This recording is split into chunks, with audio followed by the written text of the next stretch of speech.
Hello and welcome to Leaders of Tomorrow Season 10. You're watching this very special Leaders of Tomorrow award series with me, Sunanda Jayaseelan. On the show tonight, Ritesh Agarwal of OYO Rooms talking to us really about India and India's position in a globalized economy. He talks to us about the early days of OYO Room and his advice for young entrepreneurs.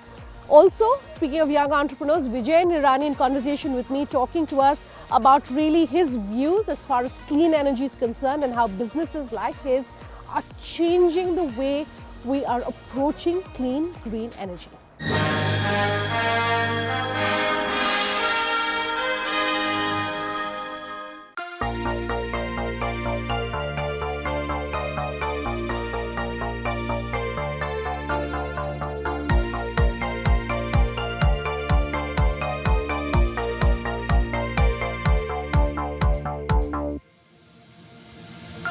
A decade of championing the India growth story. A decade of successfully documenting growth catalysts.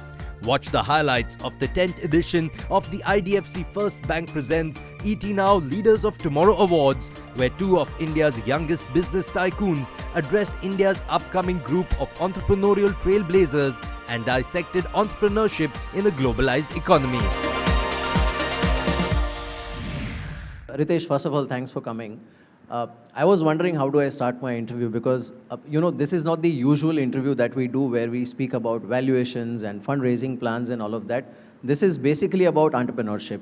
But thanks to Mr. Vaidyanathan, he gave me a nice cue. So I want to start by asking you, he made a statement that that is the best thing you did, dropping out of the college. Do you also believe so? So first off, thank you for having me here. I personally enjoy being around entrepreneurs myself, so I'm glad that you had me here. And of course, Mr. Vaidyanathan is very generous, but it always puts more pressure on me because now we have to do more to be able to earn that, all the nice words. I think dropping out, look, I think at that point of time, I was naive, right? Like I was just right out of high school. I really felt like travel was getting started and people wanted a clean, comfortable place to stay in. Most people were wanting to build new hotels in the budget segment. I felt instead of building, there are many properties that already exist. Why can't I refurbish them, turn them around and convert them into a new brand itself? So really it was a very first principle business idea. At that point of time, I did not know what it meant to drop out of university. मुझे अच्छा लग रहा था ये करना, so I kept pursuing it. Now when I look back, I feel that was such a bad idea, right? Like I feel like, I had no other choice, right? Like if OYO did not turn out to be successful, I would basically be no graduate, no business, but probably I feel like naivety is very critical when you're building your business. I'm very thankful that over the last 9-10 years, I've been able to build this business along with so many great partners because the SMEs of today, in my view, are the unicorns of tomorrow. So in some way, thinking big doesn't come with a cost. Investing for it comes with a cost. So सोच तो लो फिर उसके बाद करना है नहीं करना, you can look at the resources that you have to pursue it. Right. Ritesh, it's easy to talk about success. And, when you have a huge success story behind you, like you have, obviously there is a lot to talk about. But, obviously, one is it doesn't come overnight. And second is people don't look at the failures that one goes through before hitting that successful idea. So I want to understand what was going on in your mind when you decided to sell SIM cards when you were in 6th. I don't know how many of you know, but that is what Ritesh used to do when he was in standard 6th, when people are still trying to figure out how to solve a maths problem, including myself. So what was playing in your head? No, so I think first off, like you mentioned, when you have done reasonably well, I wouldn't say successful. I think when you've done reasonably well, people would make something which is reasonably normal into something special. I think a lot of young kids try and do odd jobs, right? So during my summer school, telecom was growing. It was the world where BSNL was translating into a lot of private players wanting to grow, and each one of them were adding subscribers.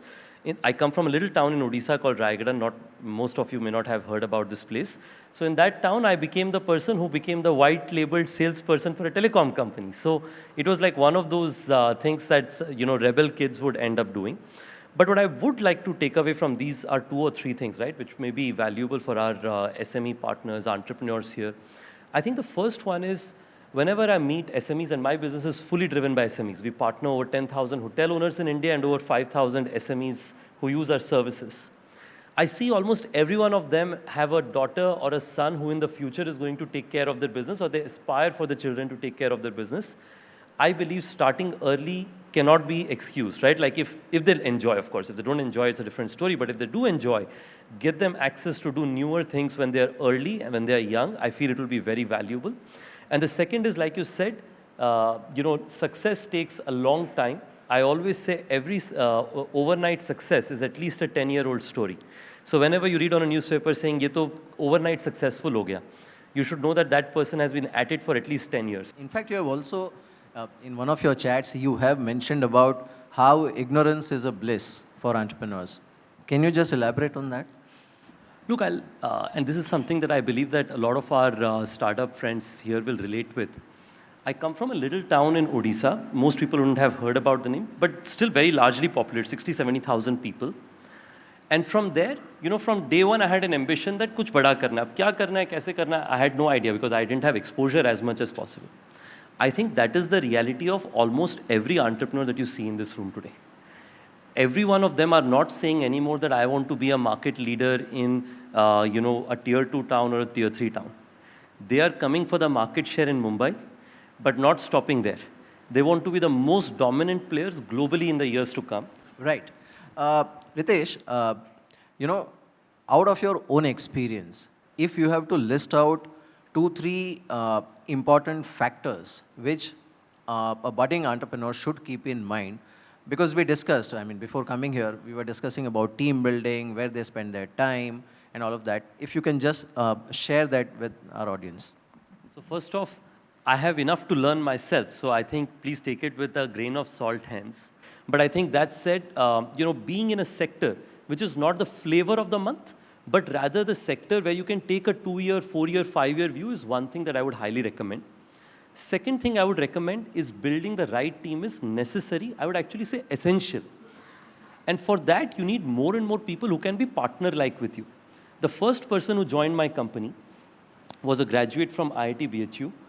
He joined me when I had no money to be able to pay his salary purely on ESOP. I didn't know what ESOP was. He told me that मेरे को ESOP में आपके साथ join करना है, and I think it's done very well for him and myself over the years. So bringing people who truly believe in you as a partner, not just as a employer in the early days, in my view, is valuable.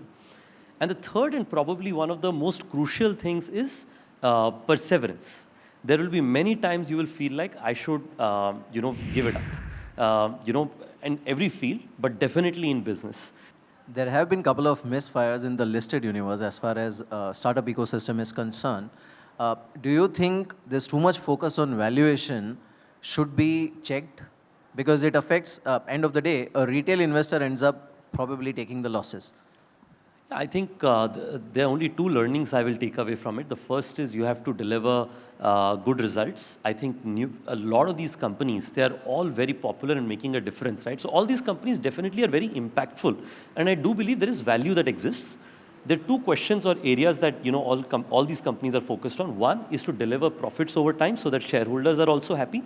And second is how they're valued is something that everybody is thinking about. I increasingly believe that maybe most of these companies in the near future will actually get to profitability. This winter that everybody is saying there is a problem. As an entrepreneur, my KPI is to be optimistic. So I'm optimistic even in these challenges to say that this will actually push a lot of entrepreneurs to deliver profits. So you will not just see many unicorns next year, you will see the most amount of profitable unicorns next year is my belief. At least that's my view for the next year. And when that happens, I think a lot of these valuations will become very easy, relatively easy answers, I think. Is listing on the cards in the current scenario? I think we are, enjoying the benefits of travel uplift thanks to the Indian government. You're seeing that flights, trains, Vande Bharat trains, buses, they're all full. They're all coming in and staying at, in culture, like Jammu and Kashmir. I have seen the highest bookings I've ever seen, this year. And it is going on until now. This is actually supposed to be an off season. But even now we are seeing substantial, and that's just one state. Nationally, we are seeing massive drive. So we are enjoying the upside of the travel boom that's come by. Absolutely. One last question to you, Ritesh. For 2022, you had mentioned that ocean, devotion, and profession. These are the important trends for 2022. We'll be hitting 2023 very soon. What are going to be the key trends for 2023 according to you? I think, first of all, these three remain very, very strong. In ocean, if you look at the number of undiscovered beach destinations which have become popular, even in Maharashtra, but across the nation, is unparalleled because people just want to get out after 2 years of staying in houses. People want to go out and discover. Devotion is during COVID or after COVID or before COVID, I think devotion always works, no matter which part of the country you are in. I was actually in Banaras recently. And near the temple area, almost all the OYO's prices are up by like 10-15% and impossible to get a room. Like even I had booked, the patron or our hotel owner said that, if you're checking out sooner, I will check out so that I can get a new booking from your platform only. Because such is the velocity of, devotion. And I think profession is also huge. Conferences are back. Weddings are back, and of course, SME travel is back in a big way because SMEs, and a lot of them are here, to do their business, they have to go from one town to another. So in my view, all these three will continue. Just one thing I believe is people investing in hotels will dramatically rise in the next year, and small hotels, 20-room, 30-room, 40-room properties, even small 5, 10-room properties, because I believe that the return that you can get in a small hotel is far quicker. You don't have the headache of a restaurant and various others. Just in the last 3 years in India, we have 60 plus hotel owners who have 10 plus hotels each. They all started with one hotel, right? They've all grown from 1 to 10 and more. So I think you will see more and more people entering into this business as business operators as well, because it's a natural philosophy, right? If customers are coming, then business people will say that, well, there's so many customers, why should I not start a business in the same ecosystem? So I feel doubling down in all three of these, along with, I believe that we will probably reach 1.5 billion plus domestic travel visitors next year. So I think Indian customers are the big breadwinners for hotels, not the international travelers anymore. That sounds very interesting and encouraging. Thank you so much, Ritesh, for taking our time and joining us. Thank you so much. Thank you. I'm going to take a quick commercial break here on the Leaders of Tomorrow Awards Special Edition.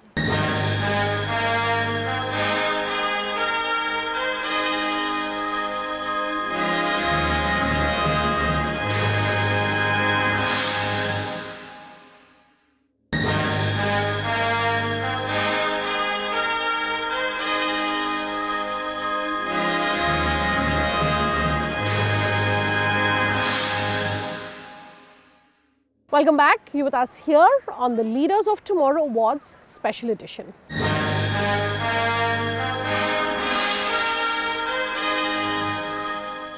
Welcome, Vijay. For those of you in the audience who perhaps don't know, Vijay is a very young entrepreneur, far younger than me. That gives away my age, but in terms of experience and the many hats that you wear, is perhaps far more experienced than I know myself for sure, and probably a lot of our young entrepreneurs as well. But you really are, exemplifying what we mean when we say young entrepreneurs who are achieving a lot of success in a short span of time. And that's perhaps true to some extent, of course, because of the opportunities which have been presented in the past decade. And that's what we're celebrating here tonight. So thank you very much, Vijay. Such a pleasure having you with us. Thank you so much, ma'am. You've always been super kind to me. And see, you're giving away my age again. You're continuing to call me ma'am. So, okay, let's start really by talking about the theme that we have for this evening, for this chat, which is sustainability. And talking about sustainability, not just the impact of the environment, but also businesses in the long run and sustainability of these businesses in the long run and creating of these businesses. For someone who has you successfully are overseeing all the work that the MRN group does, and we'll talk about that in a minute, but you are also very passionate about the environment. You've started a business, a very successful business in this space. For someone in the audience today, what would you want to tell them? At the outset, again, thank you so much for having me. This is super energizing as well as intimidating, right? So we've had so many wonderful achievers here, and I think we had Ritesh talk earlier. I think that person, he's an exemplary example of how young people can achieve if they have their target set. And I think coming to speak about me is, like you rightly said, so the last few years in our country, I think there's been a lot of good opportunities that we've had. So I come from a very, the industry that I represent, especially the sugar sector. We deal in a lot of farmers. We deal with a lot of labor-oriented work. And it was a not so glamorous industry. So since the last 2 or 3 years, we've had such good policy updates in the country that even, dyeing industries have now turned very glamorous and very, appealing. So what we used to do was just make sugar back in the day, and today sugar industries have all become, they're bioparks today. Sure. So where we are creating, so when we speak of sustainability, it is not just about ecology or anything, right? It's about the whole ecosystem of what you are doing. It has to be, it's sustainable. It has to have a lot of impacts going forward. So what we are trying to do when we say of how sustainable we are is we take one product called sugarcane and we produce close to 16 products today. So ranging from ethanol, ranging from sugar, cogeneration power, that bio-CNG, then there is hydrogen when hydrogen comes into effect, then there is isobutanol, which is a good fuel for, so these are all sustainable energies that we are doing. Let me come back really to the sugar space, and that's really where you've had your beginnings and where you've really learned, and talk about the fact that now the central government as well, and that's also coming from leaders like yourself in the sugar space, saying that it's not just the sugar industry, but these are really factories of energy and mass energy, and that's how these should be looked at. Really talk to us about that. Thank you so much for a brief background. So just so that a lot of people, many of you wouldn't know me, so we're not from, like I said, a very flashy sector. But I must thank ET Neo and the Times Network, because you people have recognized the rural-most companies like us, and you're trying to bring us out in the front to showcase to the world where even, the rural-most of economies can be created. They can be multifold increased, and it can still be very alluring and appealing at the same time. So I must say kudos to that for bringing out talents like, maybe the companies like us to the forefront. Just for most of the people that may not know us yet, is we belong to an agro-based industry, sugarcane being the primary product, like I said earlier. And earlier it was just about producing sugar and cogeneration power. Now with the the policy benefits that the government of India has brought in, and the world is looking at green energy and sustainable energy, because crude is almost depleting. And we are all aware of how ecological impact, economical impact is one thing where world has already spoken about it. There are many sectors, be it fintech, be it education, be it other manufacturing sectors, right? Now the most important sector or to boost the area is ecological impact of how we increase value there. So from the sector that we come from is, like I said, so ethanol has been one of the biggest game changers for us. Like you rightly mentioned earlier, we used to be sweeteners. Now we are bioenergy parks. We are no more just a sugar mill. So we are bioenergy parks where taking in multiple of these byproducts that sugarcane gives, we produce a lot of these products that I just spoke of, ranging from a lot of these. So we are having strategic tie-ups with industry leaders who have already set up 2G ethanol plants overseas. We are tying up and setting up in north of Karnataka. So where we are now is simple, a farmer who didn't even know what was the capacity that he had through sugarcane. We are unleashing all of that. And for me, definition of sustainability comes in when we try to capitalize on each and every product that we can derive from any product. So, yeah. Sure. So the team that we're working with for this 10th edition of the Leaders of Tomorrow Awards is empowering and enabling entrepreneurs for the next decade. Now, as a young entrepreneur, and just going back to my earlier question as well, as a young entrepreneur and a young leader, you're representing a sector which is of the future. Everyone says green energy, looking at clean energy, of course. What's your message for our audience which is here today and who's going to be watching later about, one, just your learnings as someone who's so young and starting out this business of yours, but also about the sector and the learnings that you've had and your advice for them? Absolutely. Like Ritesh said, I think just to share the learnings that we have is, I was really lucky to have had this opportunity to lead a company at a very young age. I think I joined 5 years back when I was about 23. And that is when I think there was a lot of trust that the family gave and the company let us, drive the company. So the little learnings that I have had is, the appetite to take risks. That's what I think Ritesh earlier said, is when he quit college and then started to do something that he was passionate about. That's what matters. So if you know that you're not, failure is not an option, that is when you keep moving ahead. So that was what happened to us also. So the first ethanol plant that we set up back in 2012, the price of ethanol was 27 rupees. And there was no clear policy for us to, nobody was there to take the ethanol also. So in the last 10 years, from 2012 to 2022, the price of ethanol today is 65 rupees. And the world is literally cribbing for ethanol. If you look at Europe, entire Europe post, of course, the unfortunate Ukraine war crisis, that has happened, there is so much of crisis that people literally don't have enough energy to warm up their houses in the winter that we are in now. So in stages like these, if we are coming forward to enhance the availability of energy through multiple of these products, I mean, that is where that is the learning that I have had. So whatever you are doing, so just be at it and keep moving. I'm going to try and pin you down to any one piece of advice that you want to leave us with as I'm wrapping up this conversation. Given your own experience, what would you want to advise our entrepreneurs? Maybe not advice per se. I would just say that what has worked for me is, when you start working or whatever you're doing, right? So just keep your head down and keep at it. So I think that is the most important thing, irrespective of whatever you're doing, right? So what I have been told is, even if you're enjoying yourself over a dinner or maybe you're out hiking or whatever you're doing, or be it your board meetings or be it anything, if you are doing something, just keep at it and don't let any distractions come through. I think that is the only learning that I have had. So I think that is what I would share with people. Fantastic, and thank you so much for that, Vijay, and for joining us here on stage.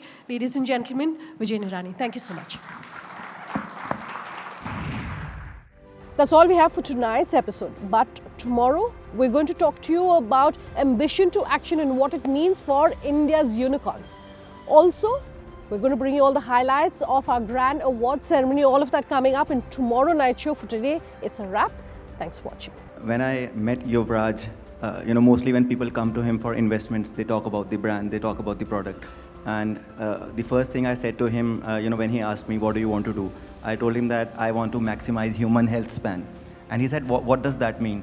I said that the human body is biologically designed to live up to 120 years of age, and we are slowly poisoning ourselves with products so that our DNA slowly deteriorates. And we are capable of living up to 120 years of age. And people think you will be frail, will be old, but we have the capability to be in vigor as well. And I think that is what has impressed him, and that's where he saw the large ambition, I guess.